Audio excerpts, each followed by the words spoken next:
বিধানসভা নির্বাচনের প্রাক্কালে রাজ্যের এ প্রান্ত থেকে ও প্রান্তে সভা করছেন তৃণমূল সুপ্রিমো মমতা বন্দ্যোপাধ্যায়।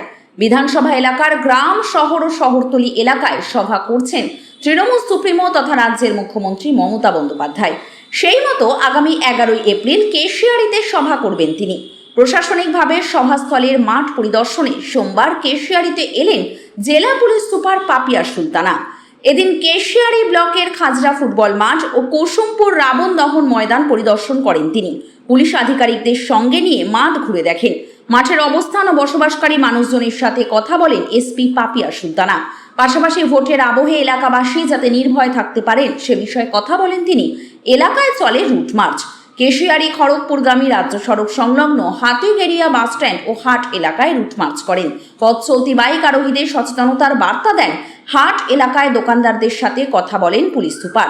কোনো রকম ভয়ভীতি ছাড়াই যাতে তারা ভোট দিতে পারেন সেই বার্তাই দেওয়া হয়েছে এদিন প্রশাসনের পক্ষ থেকে। হাতিগেরিয়ার পাশাপাশি সিংপুর এলাকায় রুট মার্চ করেন এসপি পাপিয়া সুলতানা। সাথে ছিলেন বেলদা এসডিপিও রিপন বাউল, কেশিয়াড়ি থানার আইসি সুশোভন সরকার, অন্যান্য পুলিশ আধিকারিকেরা। বিধানসভা নির্বাচনের প্রাক্কালে সবাইকে নির্ভয়ে থাকার বার্তা দেন।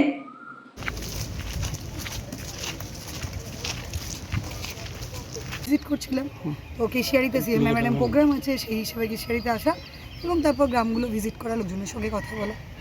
কি বললেন ম্যাডাম সাধারণ মানুষকে?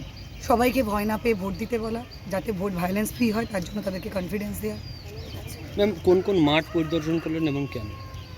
সিএম ম্যাডামের প্রোগ্রামের আগে আমরা তো মাঠ দেখতে যাই, সেই হিসেবে আমরা মাঠ দেখেছি। তো যে মাঠ ডিরেক্টর অফ সিকিউরিটি ঠিক করবেন আমরা সেই মাঠে অ্যারেঞ্জমেন্ট করব। নির্বাচনের আগে মানুষ কিছুটা কি ভয়ে আছে মনে করছেন? আমার মনে হয়নি, তবে আমরা যাতে একদমই ভয় না পাই, এখনও পর্যন্ত ওরকম কোনো কমপ্লেন হয়নি। যখন কমপ্লেন হবে উই আর প্রিপেয়ার্ড, এবং তারপরেও মানুষকে কনফিডেন্স দেওয়ার জন্য যে আমরা পাশে আছি। তারা যে কোনো সময় আমাদেরকে রিচ করতে পারেন, যে কোনো ঘটনা আমাদের জানাতে পারেন, আমরা পাশে আছি কনফিডেন্স দেওয়ার জন্যই আসি। কেশিয়াড়ি ব্লক আদিবাসী ব্লক, আদিবাসীদের বাড়ি বাড়ি যাচ্ছেন, কি বলছেন? এইভাবে বাড়ি বাড়ি যাওয়া হিসেবে না, আমরা আদিবাসী হিসেবে বলছি না, তারা সমান অধিকারের সিটিজেন আমাদের জন্য।